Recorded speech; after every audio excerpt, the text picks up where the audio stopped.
I'm Effie Parks. Welcome to Once Upon a Gene, the podcast. This is a place I created for us to connect and share the stories of our not-so-typical lives. Raising kids who are born with rare genetic syndromes and other types of disabilities can feel pretty isolating. What I know for sure is that when we can hear the triumphs and challenges from others who get it, we can find a lot more laughter, a lot more hope, and feel a lot less alone. I believe there are some magical healing powers that can happen for all of us through sharing our stories, and I'll take all the help I can get. Once Upon a Gene is proud to be part of Bloodstream Media. Living in a family affected by rare and chronic illness can be isolating, and sometimes the best medicine is connecting to the voices of people who share your experience. This is why Bloodstream Media produces podcasts, blogs, and other forms of content for patients, families, and clinicians impacted by rare and chronic diseases. Visit bloodstreammedia.com to learn more. Welcome to the show. I'm your host, Effie Parks, and I'm so happy that you're here. Thanks for tuning in today. I want to talk about Rare Disease Day, okay? The last day of February, the rarest day of the year sometimes. What are you doing? What are your plans? I know a bunch of my friends are going to be in DC, which is so cool. I can't wait to see footage from that. Do you have any events that you're hosting or attending? Are you going to something online? Tell me. Send me messages or comments or, tag me on Twitter or something. I want to know what you're doing so I can help share your events. I am co-hosting a super cool rare soiree with my girlfriend, Jill Hawkins from FAM 177A1. It's going to be at this gorgeous art gallery in Bellevue, Washington. We're going to have cocktails and food and music. We're auctioning off art and other goodies, and we're raising money for our foundations. It's going to be an awesome night, and we're hoping to live stream a good portion of it. So I'll keep you posted. And if you're available to pop in, that'd be super cool. We may even figure out a way to do a couple bids for online people if you want to join in on the auction. So it'll be super cool. Anyways, I can't wait to hear what you're doing. Rare Disease Day is always so fun and vibrant. So yeah, keep me posted. Today's guest, holy cannoli. I think she needs to have a movie made about her story. It is long and interesting and powerful. Her boys, Alexander and Daniel, were born in the early 90s, right before the internet was a thing. And she didn't have a diagnosis for them. And they kept kind of falling further behind, age-old story. And eventually she turned to genetic testing. And she couldn't just turn to genetic testing, okay? You're going to hear from her story. She basically figured it out and then had a scientist go over it and help get this diagnosis of AGU, which is a rare and fatal disorder. During those 16 years, they never gave up looking for answers. It was 16 years until they got that diagnosis, by the way, and they just never gave up. And I got to read something from her website that just moved me so much. And I think so many can relate to this. It says, the inspiration came from Alexander, our intuitive little Spider-Man. One day he said, "Mommy, don't cry. Let's watch a movie." Of course, it was a Spider-Man movie, the one that ends with the phrase, "With great power comes great responsibility." After the movie, Alexander asked me, why responsibility comes with power. At that instant, I knew the answer. Because I have the power of knowing what's wrong with the kids. Now I have a great responsibility for these two human beings and all the others to find the cure. She is the founder of raretrait.org, helping to create the gene therapy that is going into clinical trials, pushed by just this foundation at this point. They're doing incredible work. Her story is mind-blowing, and I have so much respect and love for this woman. Please enjoy my conversation with Julia Taravella. Hi, Julia. Welcome to the podcast. Hello. You're one of my new favorite people that I've found. Well, actually, you found me, so thank you. I can't believe I didn't know you existed after meeting you. Oh, thank you. Thank you. You're fascinating and brilliant, and I can't wait for this community to meet you and learn from you. So thanks. You have two are both the boys adults? How old are your boys? They are 27 and 22. Wow. Okay. They adult, but they called adult child. Adult child. Got it. Well, you've been in the caregiving and rare disease space for a lot longer than most of our friends listening. So we have a lot to learn from you. Can you take us back to the beginning? I know, like most parents, you had no idea anything was going on when your boys were little, and then you started seeing missed milestones. Let's take it from there. Thank you for having me, and I'm really happy to share all of our experience. It's been, like you said, it's been a long, long road. With my oldest son, Daniel, I started noticing something not right probably by the time he was like 3. And what was not right is before 3, he was having lots of ear infections. And he finally had tubes placed in his ears probably by like 2.5. And the doctor said that, just a couple more weeks and he will be starting talking normal. And that couple more weeks turned into 3 months, 6 months, in addition to like extensive speech therapy. I mean, he had speech therapy probably at that time like 3 times a week, which the middle 1990s, I guess he was born in 94, middle of 1990s, that was a lot of speech therapies. So a couple of years down the road, he was not speaking correctly. He went to school, and kindergarten and first grade, they were telling me that he is doing like low average. When his brother was born, when Daniel was 5, I almost kind of started noticing little things. Alexander was like 1 or 2. And we tried to put him in all of those early, I don't remember, how's those programs called? I think early start development. Early intervention. Yeah, so it's like early start developments. I put him into those programs like right away when he was like the first ear infections he had, and they put tubes in his ears at like 1 year old. That's time he went to those programs. But I still start noticing then, although it helped a lot, but he started having the same delays as his brother. So that's how it all started. Back then in like early 2000s, I remember trying to go and do the testing for genetic diseases, because to me it was very surprising. By background, I have double major, chemistry and chemical engineering. By that time, I kind of suspected like how come 2 kids have almost kind of identical presentation of developmental delays. So I speculated at the time that it was genetic, but it was extremely difficult to get any genetic tests at those times, and insurance got denied us multiple times. So I started going to the doctors and trying to figure it out what's going on with the kids, maybe based on their symptoms, not genetics. So we went to anybody from dermatologist, pediatrician, of course, was our main doctor, but then from dermatologist to neurologist to developmental pediatrician. That's the other very interesting specialty that I didn't know exists, but we actually learned a lot from that person. Geneticist, of course, we went to geneticists and did a lot of other tests besides genetic testing, and nothing worked. Nothing worked.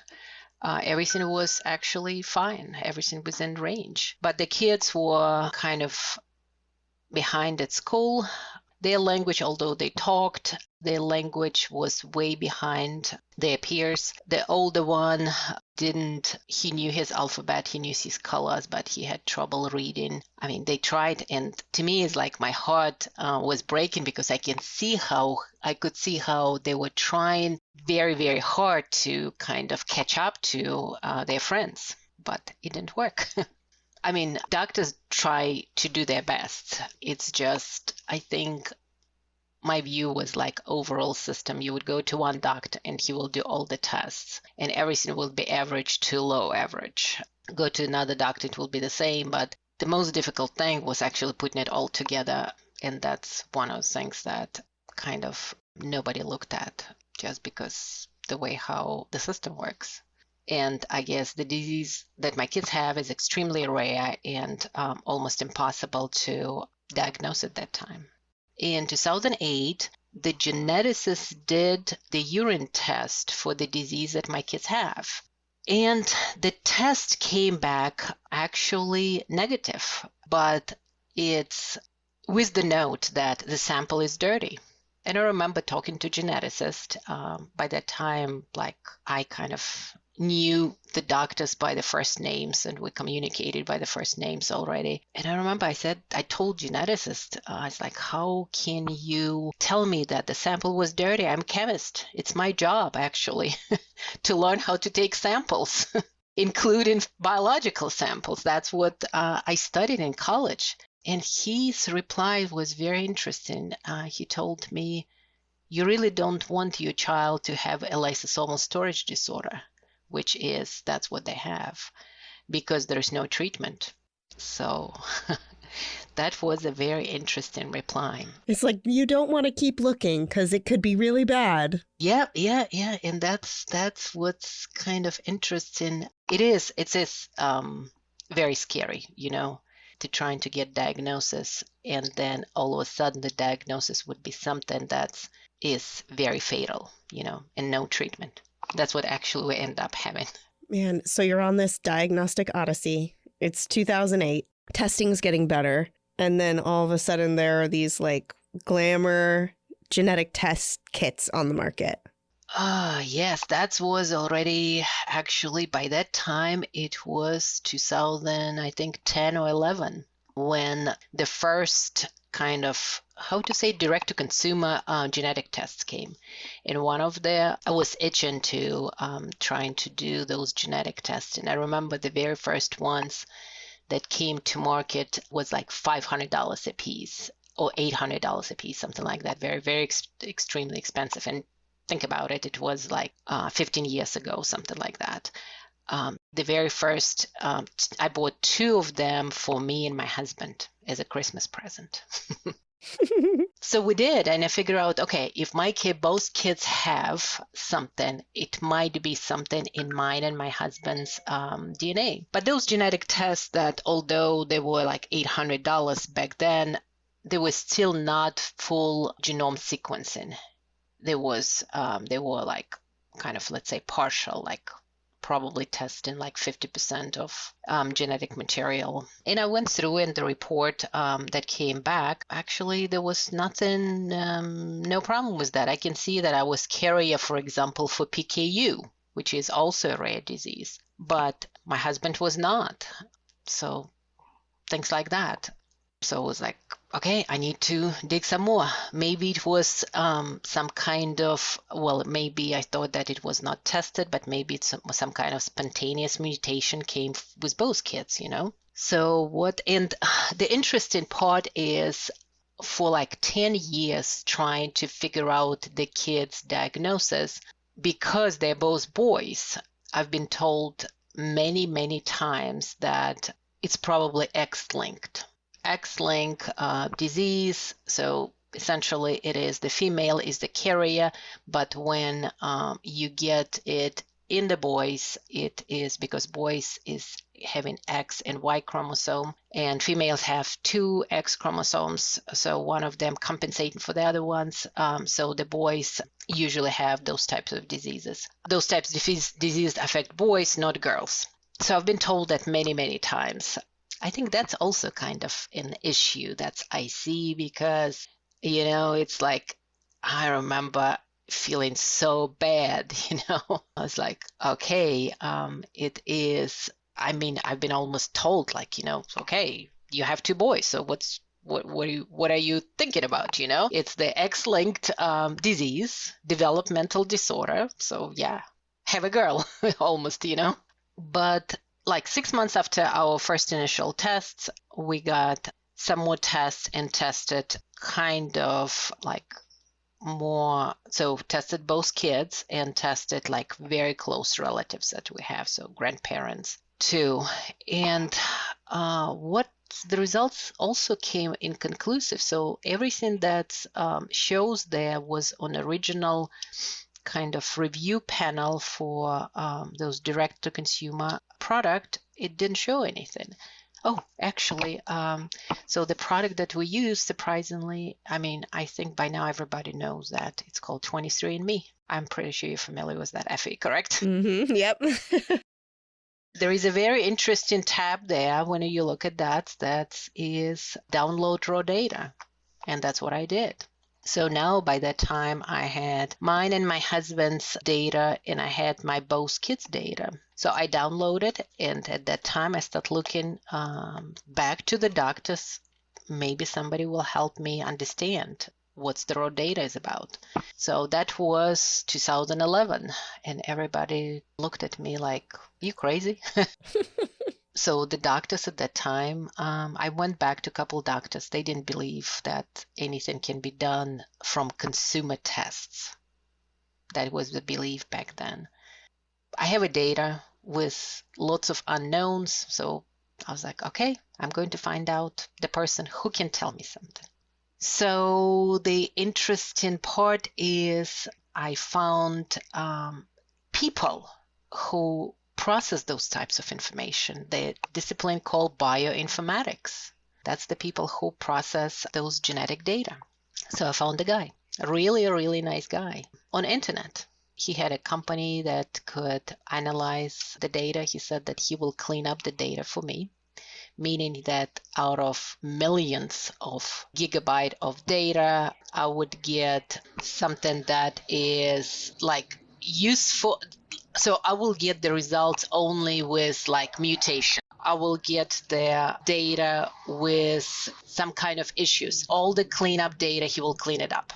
And as a result, I get back much smaller file, probably about 5 to 10% of the original file, but still was big data.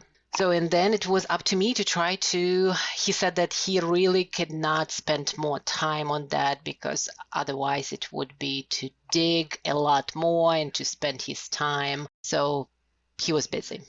So I accepted that. So I went to university to take genetic classes. It's like one thing after another, you know? John, thank God you at least have the internet by now on your Odyssey. Like, gosh. So for the next 6 months, I took genetic classes at university online. And in the end of 6 months, I actually wrote a program to analyze the data.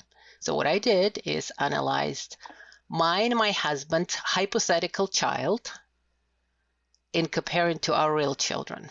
Okay, so after 6 months, you wrote a program to analyze your genetics.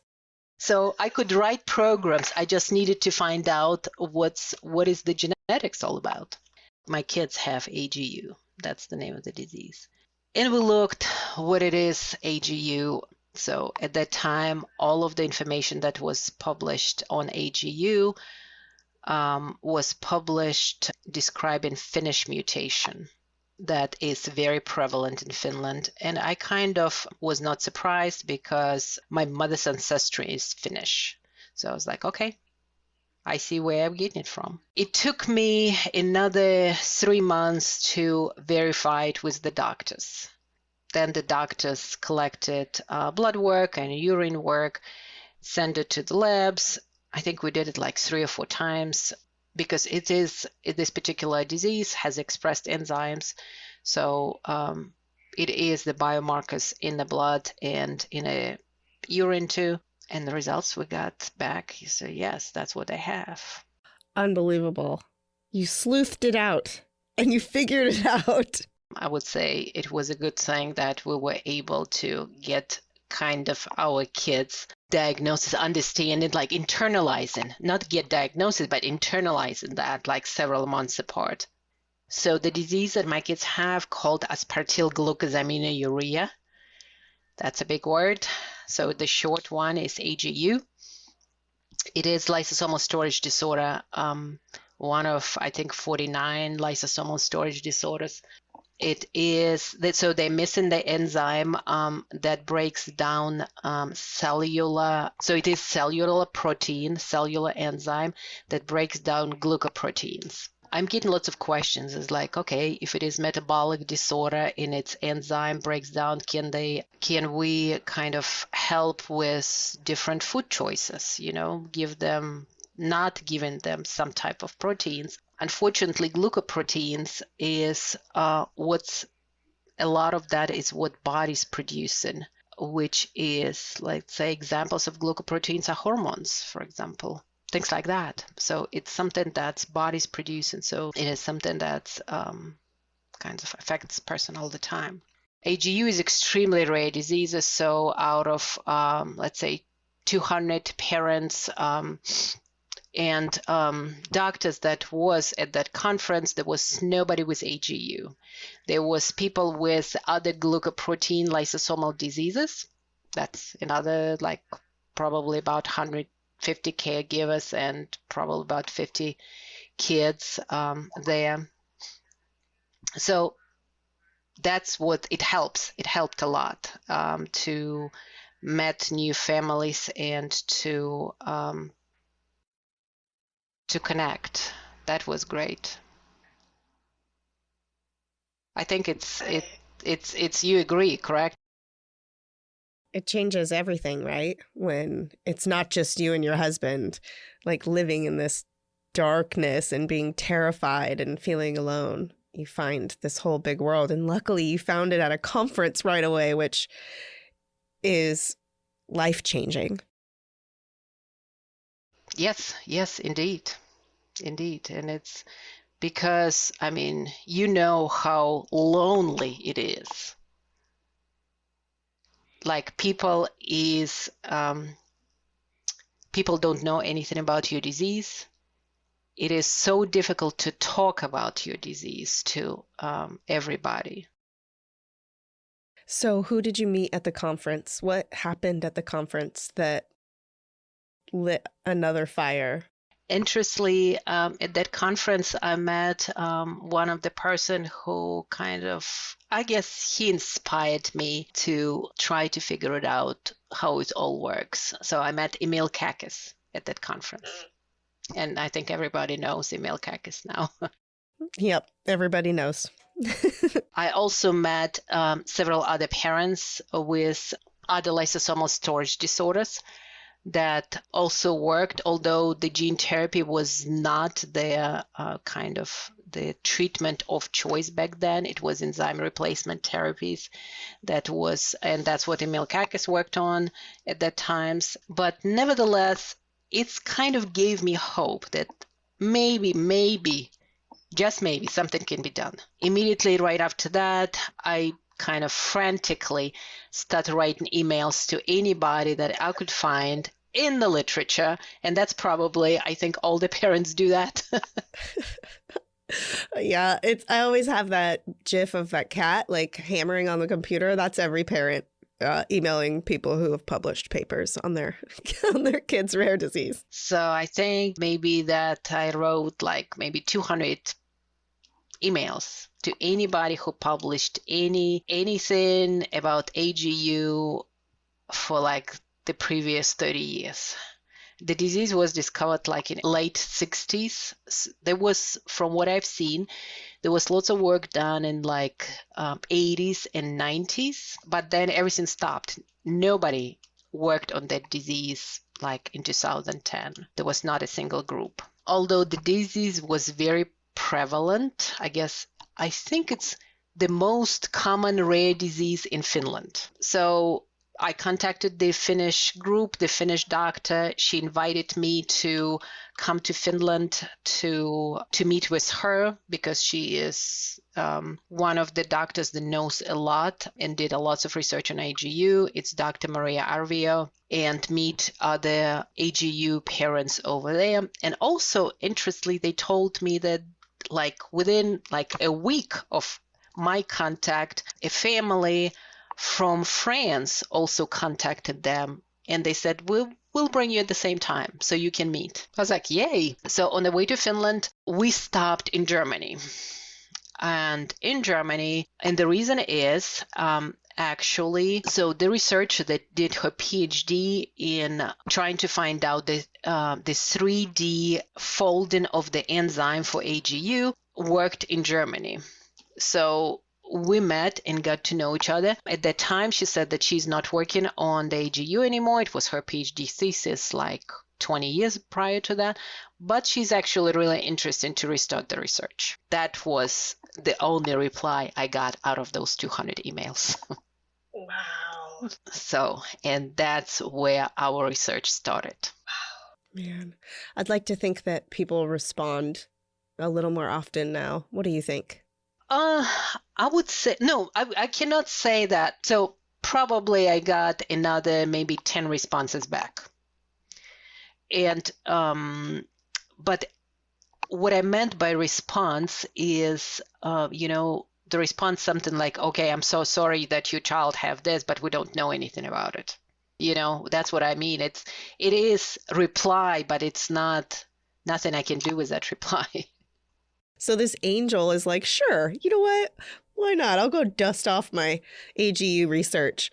Is this when you decided to start a foundation? Did she recommend that you do that? No. The person was in Germany. So what we did is we actually kind of start talking. It's like, okay, if you know so much, can you please tell me more about it? What type of treatments can be done, and what we can do, what is even out there that I can figure it, we can figure it out, that's kind of what she is. So she is kind of biochemist. She knows a lot of biology, and specifically biology of their proteins. When we stopped in Germany, and that's what she did, she kind of wrote down for me, it's like, okay, this is the options for treatment of this particular genetic disease. It can be enzyme replacement because it's expressed enzyme, correct? And that's, we know a lot. That's what Emil Kakis is expert in, enzyme replacement treatment. Then it is genetic disease, so you probably can do something with gene therapy.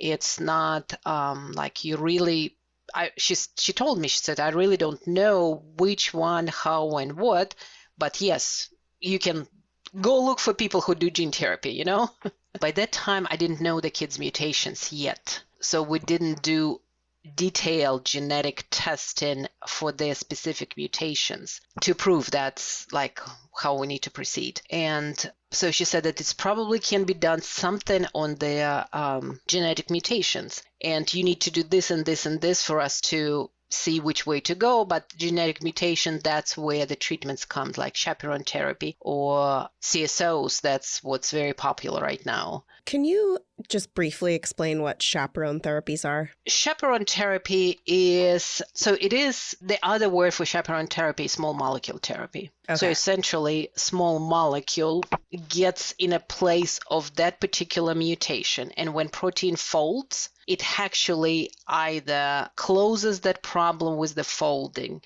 or kind of acts as the molecule that makes the protein function. That's probably the easiest ways to. Okay. My kids was on that chaperone therapy for probably since 2014 now. And I think that's what's keeping them alive, because when I look at my kids, the natural progression of the disease is by 25, they kind of completely stop talking and start deteriorating. Boys progressing a lot earlier than girls for some reason. We don't know why. But nevertheless, usually the life expectancy was 25 to 35 years. Something on your website that struck me, I'm not sure where I found it, but it just said, patients, ?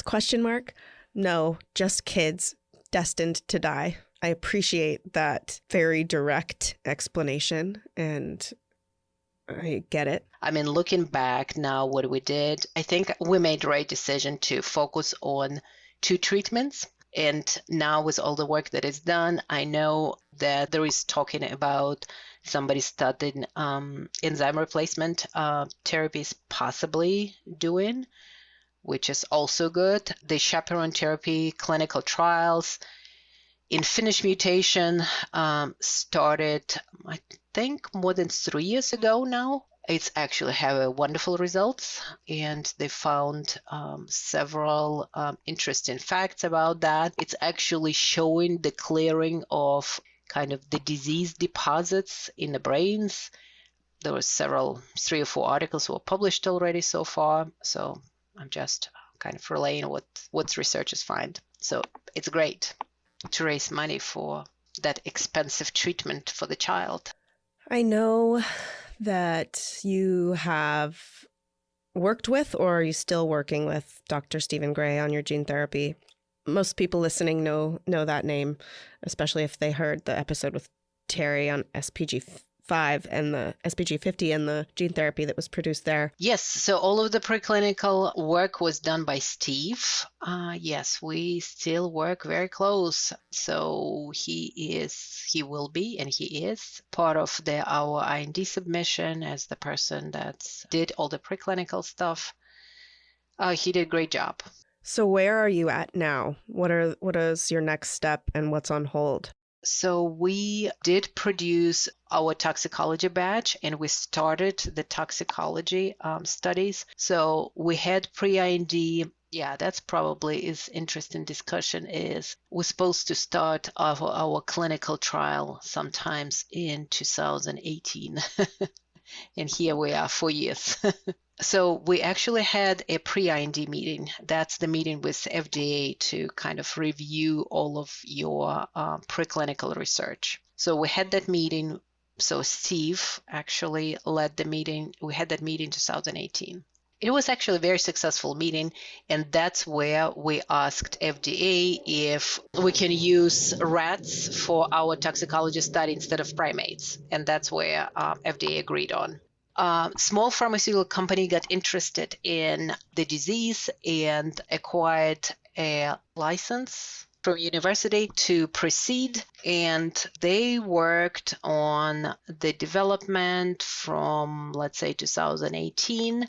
And like everybody knows that in the last year, there was lots of economic downturn and lots of diseases were dropped off by pharmaceutical company. And we were one of those. Oh God, that hurts my heart. Yes. So they made an official announcement like in January this year, but kind of already had start feeling because almost everything stopped. You can see pharmaceutical company very eager and doing stuff. So in 18, 19, and like 20, it slows down and like there's nothing after like 2020. If nonprofit organization funded the research, what I did in the very beginning, I actually signed something that's called sponsorship agreement. And what it does, it gives you the research and educational IP rights. So what it is, that means that, so clinical trial is also part of the research. So literally, even if commercial company doing commercial development and doing clinical trials for commercial development, if nonprofit have their research rights, they can proceed parallel to commercial company. That's actually happened. I know that another clinical trial that Steve got, I think it's CLN7. So commercial company had that, but also the foundations was funded the clinical trial in UT Southwestern parallel to the foundations to commercial company having the commercial development. At the same time, when the pharmaceutical company that we had was kind of was not doing anything, I started the process. The process of the gene therapy production and toxicology is pretty long. So I think I start preparing and sequencing of the plasmid and then plasmid manufacturing sometime summer last year. And we finished the production of the toxicology batch in June this year. Literally like in 6 months, we will be able to start our clinical trial. Yay. Woo! Oh my gosh. How were you so savvy going back to that sponsorship agreement? Because we've heard so many just gut-wrenching stories of patient groups having their projects shelved and then not having any access to it. So people are definitely more hip to the part of like having to own IP, but it seems like maybe you were a little ahead of that. There's lots of talks about that, and that, I mean, I'm not, and that's just my knowledge out of everybody whom I talk to. I'm not an IP lawyer. From what I've seen, there is major two types of IPs. Yes, IP commercial, and whenever you just use the word IP, most of the time they're talking about commercial IP. So literally, you have that IP. and you will be able to like make a product out of that and market it after that. That's the IP you're talking about. There is also IP, research IP. And actually, this is the basis of what most of the research is done. Like, if you are going to make money out of that, you have to pay us.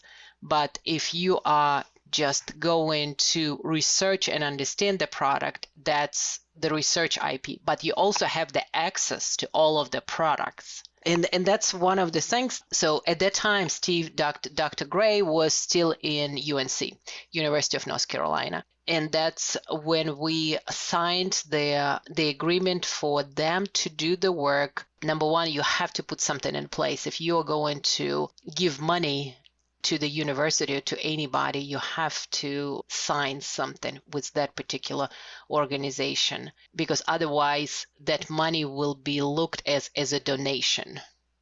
Maybe focused donation, maybe doing donation for that particular kind of research, but it will be looked as a donation versus sponsored research. So that's kind of, it's a little bit different. Donations, what it means that you're giving money to university and they can do within that limit that you told them whatever they want, versus if you put some kind of paper for sponsored research. And the paper, I mean, if anybody would be interested, I'll be able to, I can share what document we put. It was actually one piece of paper. One page saying that we are sponsoring this particular research. As the result of the sponsorship, the university agrees or researcher agrees to share the data back for us. So yes, we have the data as a result of that, of our sponsorship. And we have research and educational rights for that research, meaning that we can continue research on that product for wherever they will want. And research includes clinical trial because it's still research.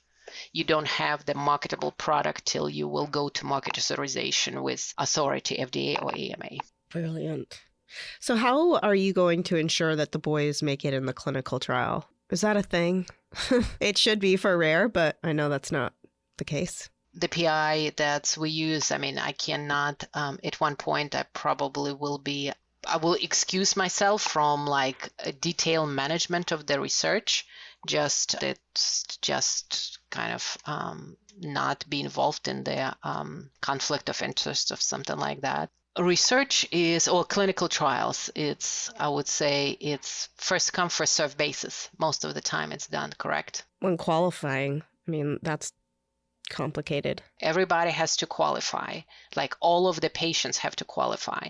But then parents submit the data to the PI, correct? But they submit the data, well, your interest into doing clinical trial, yes. But also the PI has to say, okay, we need the data, correct? So it is kind of, if the parents, let's say, or if somebody is not close enough to know what's going on, they will not be able to submit the data. So it's kind of first come, first serve basis.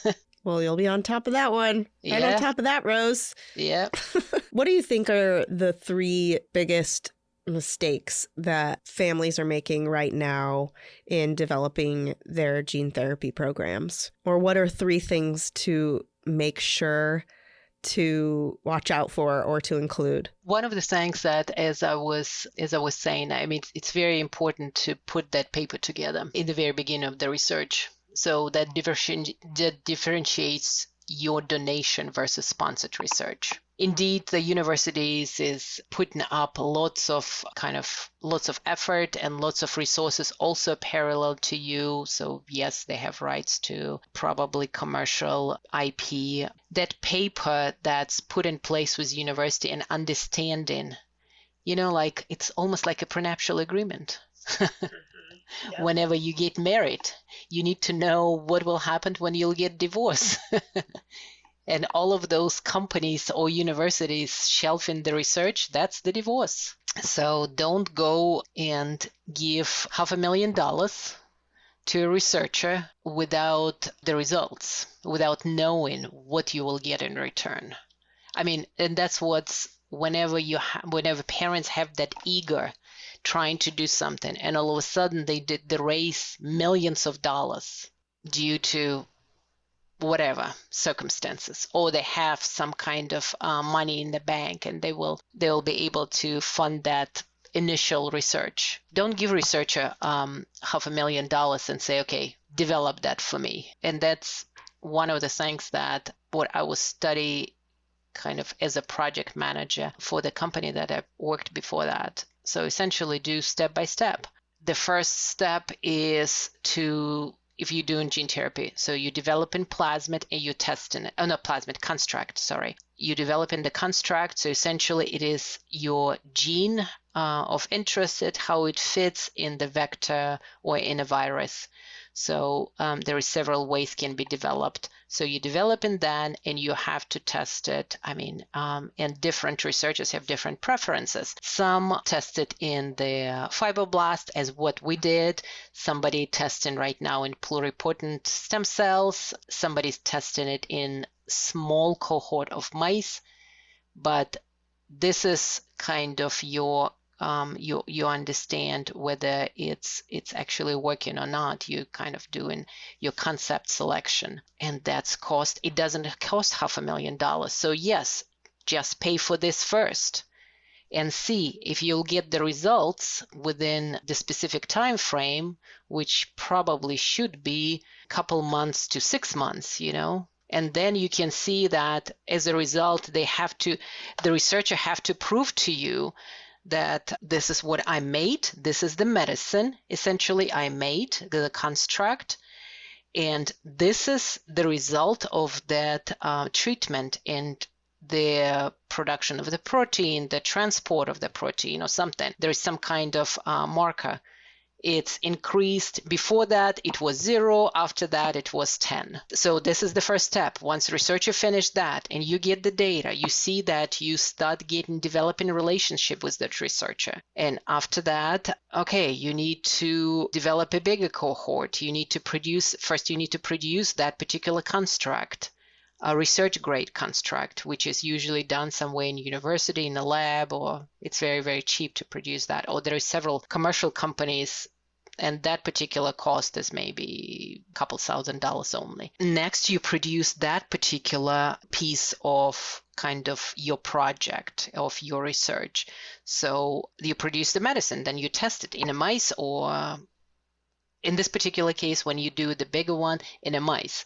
Where do you get the mice? Who is breeding the mice? The colony needs to be pretty big, because you have to submit that efficacy data of the results to the FDA, EMA, or whatever, another authority. Then you kind of do step-by-step developments, and that's what will help eventually to develop the proper rapport with your researcher, to develop the trust. That is very, very important, to understand where it goes and where money goes. But to me, it's like the next thing is, don't give $500,000 right on day one, because maybe you will see that the other way is there is a easier ways to do something somewhere. And have the understanding who is doing what. That was one of my mistakes, that I call it a team. It's the big team that we worked on. There was people in US, Steve Gray, the professor in Germany. She did all of the biochemical support and all the developing essays and production. So, and me in the middle of that. And I remember, the researchers, they really want to show how good they're working. They want to publish. Their goals is to publish the research. That's how they're getting recognized. So you just have to have open line of communications with everybody all the time. That's the talk, updates. Don't just leave it there out in a space, because sometimes one person finished something, but thinking that the other person calls to ask for the data. But then the other person is thinking, okay, you finished the data, you have to give it back to me. So you have to continuously have that communications kind of updates. Okay, you did the information, please forward the data. Let's do this. So yeah. So you got to get a prenup. You got to diversify. Yep. And you have to know everyone's jobs and be relentless. Yes. That's very good summary. everything that you are clearly really good at. All of us are project managers. Yeah. Do you know if it's a thing to go back? Like if you're a patient advocacy group who gave a researcher at a academic site a bunch of money and said, do this, is there a way to go back and ask them to sign this agreement? Do you think they would? Has that ever worked? It's all depends. So it's not the researcher I think it's the development office in the university. Some of the universities I actually have seen on their websites, they actually state that all of the donations for the researchers' work is actually considered to be sponsorship agreements. So some of them will just go and do it right away. You just need to go and talk. I mean, you don't ask, you never know. Well, I'm ready for your course. I think you should be teaching one. You're very smart, and it's just, your story is remarkable, Julia. Like thinking about being a mother, a new mother to these kids on this diagnostic odyssey with no internet, and continuing forward in the way that you did and using your skills to find their diagnosis and then build this organization and gather your patients and put together all of this research. It's just, parents like you blow my mind.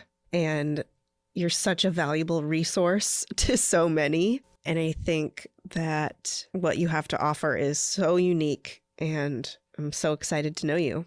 Thank you. Thank you. I applaud Terry. Terry was able to do exactly the same work in whatever, 3.5 years. Faster? Yes, I think it will take us 10 years, but I learned a whole lot during this 10 years. No kidding. No kidding. What are you like most excited about right now? What's lighting you up? What's giving you like all this fuel and momentum? Like what keeps you going? Other than keeping the boys alive. Other than that one. I think, of course, seeing my kids. So I went to NORD meeting the other week, and I had to take my youngest son with me. He totally enjoyed everybody at the meeting. He just was fascinated with all of I'm kind of surprised that with his brain as probably 8-year-old boy, but nevertheless, he really enjoyed it. That's awesome. Maybe after gene therapy, he will become a brain scientist, who knows? Maybe.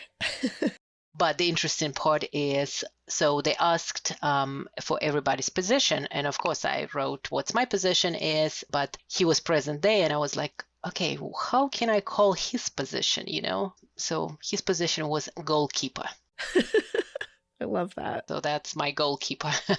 My both kids are. But the interesting part is, it is scary. It is, and the parents in our foundation, like, I know they are diving with in the fundraising. We still have like probably 1.8 million to raise to pay for the drug before the clinical trial, and we still have to put together the clinical trial and IND and all of that stuff. But to me is the exciting part.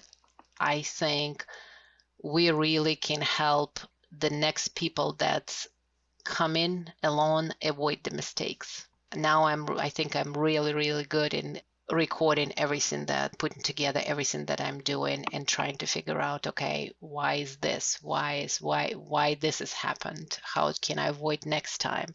We did it one time. I think we can do it the second time much easier. Yeah. The interesting fact is out of yes, and we know that the AAV is the small vector that can be used not for all of the diseases, but the amount of the diseases it can be used for is actually 80%. Wait, say that again? That's, do you know like how we know that there is lots of companies talking about how many are there rare diseases and ultra rare diseases? Correct. So we're always counting the numbers. Mm-hmm. But what I did recently, I actually took exactly the same databases that all those companies are using, also added one extra database on the top of that is if the disease is genetic, what is enzyme is expressing, and what is the size of that enzyme. And what I found out that 80% of genetic diseases, the size of the enzyme is so that can be fit in AAV virus. Awesome. So what that means that, you have lots of work to do and we have lots of work to do because majority of the diseases can be actually treated with AAV gene therapy. Yeah. 80. That's amazing. 80% is a lot. Yeah. I could just talk to you for a long time, forever and always, but this won't be the end of our conversations. And I hope that you're comfortable getting emails, because there's going to be some of those parents that are like cats pounding on their computer, messaging you with questions. And I'm also very happy to know you and see you in the circuit, because you have a lot of experience to share in so many different areas. So thanks, Julia, for everything that you're doing for families like ours. And your boys are so beautiful and happy and sweet. And you're awesome. You're awesome. Thank you. Yes, and I think we can all help each other. One of the things that what I learned actually is with the parents that's involved in our community, different parents have different strengths. Somebody's good at this, somebody's good at that. But whenever we put everybody together, we have something. And I think we can project it to a lot bigger audience. We have something together with the rare disease community. I think we can figure it all out. Amen. All right, Julia, thank you for being my guest on the podcast. I really appreciate it. I'm looking forward to everyone meeting you. Thank you so much. And I'm really happy we had that. I hope you've been enjoying this podcast. If you like what you hear, please share this show with your people, and please make sure to rate and review it on iTunes or wherever you get your podcasts. You can also head over to Instagram, Facebook, and Twitter to connect with me and stay updated on the show. If you're interested in sharing your story, or if you have anything you would like to contribute, please submit it to my website at effieparks.com. Thank you so much for listening to the show and for supporting me along the way. I appreciate y'all so much. I don't know what kind of day you're having, but if you need a little pick-me-up, Ford's got you.